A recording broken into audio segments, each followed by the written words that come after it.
ഈശോ സ്തുതിയായിരിക്കട്ടെ. മിസ്റ്റർ അഗസ്തീനോസിന്റെ ജീവിതത്തിലുണ്ടായ ഒരു സംഭവം എങ്ങനെയാണ്?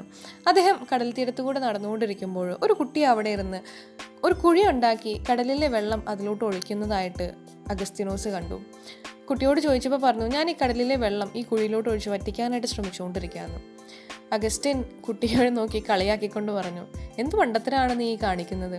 അപ്പോൾ കുട്ടി തിരിച്ചു പറയുന്നൊരു കാര്യമുണ്ട്, നീ ഇപ്പോൾ ചിന്തിച്ച് മനസ്സിലാക്കാൻ ശ്രമിക്കുന്ന കാര്യത്തിലും എത്രയോ എളുപ്പമാണ് ഞാനിപ്പോൾ ചെയ്തുകൊണ്ടിരിക്കുന്ന പ്രവൃത്തി. ത്രിയേക ദൈവത്തെക്കുറിച്ച് ചിന്തിച്ച് മനസ്സിലാക്കാൻ ശ്രമിച്ചുകൊണ്ടിരിക്കുന്ന അഗസ്റ്റിൻ്റെ അടുത്താണ് ഈ കുട്ടി ഈ കാര്യം പറയുന്നത്. പിന്നീട് പറയുന്നുണ്ട് അതൊരു മാലാഖയായിരുന്നുവെന്ന്. അതെ, ത്രിയേക ദൈവം ഇന്നും ഒരു രഹസ്യമായി നിലകൊള്ളുന്ന കാര്യമാണ്. ക്രൈസ്തവ ദൈവശാസ്ത്രത്തിന്റെ അടിസ്ഥാനവും കേന്ദ്രവുമാണ് ത്രിയേക ദൈവത്തിലുള്ള വിശ്വാസം. പഴയ നിയമത്തിലെ ദൈവിക വെളിപാട് പൂർണ്ണമാകുന്നത് പുതിയ നിയമത്തിലാണ്. പഴയ നിയമത്തിലെ ഏകദൈവ വിശ്വാസം ത്രിയേക ദൈവത്തിലുള്ള വിശ്വാസമായി തീരുന്നത് പുതിയ നിയമത്തിലെ ദൈവിക വെളിപാടിന്റെ ഫലമായിട്ടാണ്.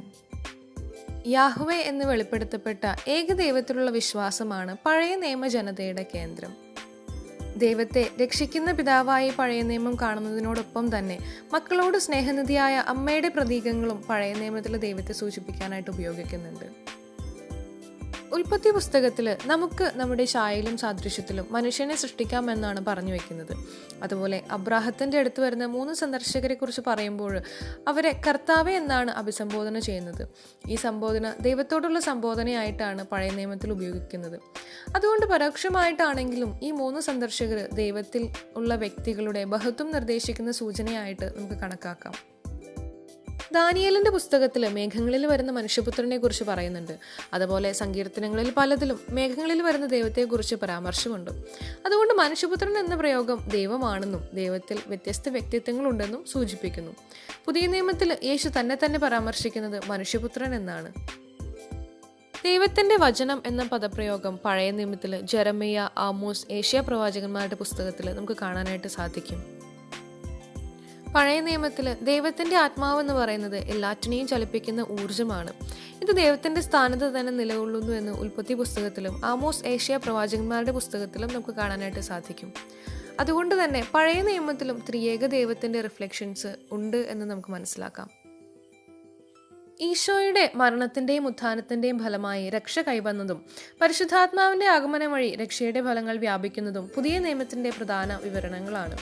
ഈശോയുടെ മാമോദീസ വേളയിലും താബോർ മലയിലെ രൂപാന്തരീകരണ വേളയിലും ത്രിയേക ദൈവത്തിന്റെ വെളിപ്പെടുത്തലുകൾ നമുക്ക് കാണാനായിട്ട് സാധിക്കും. സഭാപിതാക്കന്മാരുടെ രചനകളിലും നമുക്ക് ത്രിയേക ദൈവത്തെ പറ്റി പരാമർശിക്കുന്നതായിട്ട് കാണാനായിട്ട് സാധിക്കും. നിക്കിയ കോൺസ്റ്റാന്റിനോപ്പിൾ കൗൺസിൽ ത്രിയേക ദൈവത്തിലുള്ള വിശ്വാസത്തെ ഒരു വിശ്വാസ സത്യമായി പ്രഖ്യാപിച്ചു. മാനുഷികമായ ബുദ്ധി ഉപയോഗിച്ച് ത്രിയേക ദൈവത്തെ മനസ്സിലാക്കുന്നത് അപ്രാപ്യമായിട്ടുള്ള ഒരു കാര്യമാണെങ്കിലും ദൈവത്തിന്റെ കൃപയുണ്ടെങ്കിൽ ത്രിയേക ദൈവത്തിലുള്ള വിശ്വാസം ദൃഢപ്പെടുത്താനായിട്ട് നമുക്ക് സാധിക്കും. പരിശുദ്ധ ത്രിത്വത്തെക്കുറിച്ച് വിവരിക്കാനായി തിയോളജിയനായ C.S. ലൂയിസ് പറയുന്ന ഒരു കാര്യമുണ്ട്. 6 ചതുരങ്ങൾ ചേരുന്നതാണ് ഒരു ക്യൂബ് എന്ന് പറയുന്നത്. നിങ്ങൾ അതിലൊരു സ്ക്വയർ ആണെന്ന് വിചാരിക്കാം. മറ്റൊരാൾ വന്നിട്ട് ക്യൂബ് എന്ന റിയാലിറ്റിയെ നിങ്ങൾക്ക് പറഞ്ഞ് മനസ്സിലാക്കി തരാനായിട്ട് ശ്രമിക്കുകയാണ്. അദ്ദേഹത്തിന് മാക്സിമം ചെയ്യാൻ പറ്റുന്നത് ഒരു പേപ്പറിൽ ക്യൂബിനെ വരച്ച് കാണിക്കുക എന്നുള്ളതാണ്. പക്ഷേ ആ ക്യൂബിൻ്റെ റിയാലിറ്റി മനസ്സിലാക്കണമെങ്കിൽ ഒരു 3 ഡയമെൻഷണൽ സ്പേസിൽ നിന്നുകൊണ്ട് ആ ക്യൂബിനെ കാണണം. ഇതേപോലെ തന്നെയാണ് നമ്മുടെ മനുഷ്യബുദ്ധിയിൽ ത്രിത്വേക ദൈവത്തെ മനസ്സിലാക്കാനായിട്ട് ശ്രമിക്കുന്നതിന് പരിമിതികളുണ്ട്. അതിനപ്പുറത്തേക്കുള്ളൊരു തലത്തിൽ നിന്നുകൊണ്ട് ചിന്തിച്ചാൽ മാത്രമേ നമുക്ക് ത്രിയേക ദൈവത്തെക്കുറിച്ച് മനസ്സിലാക്കാനായിട്ട് സാധിക്കുകയുള്ളൂ.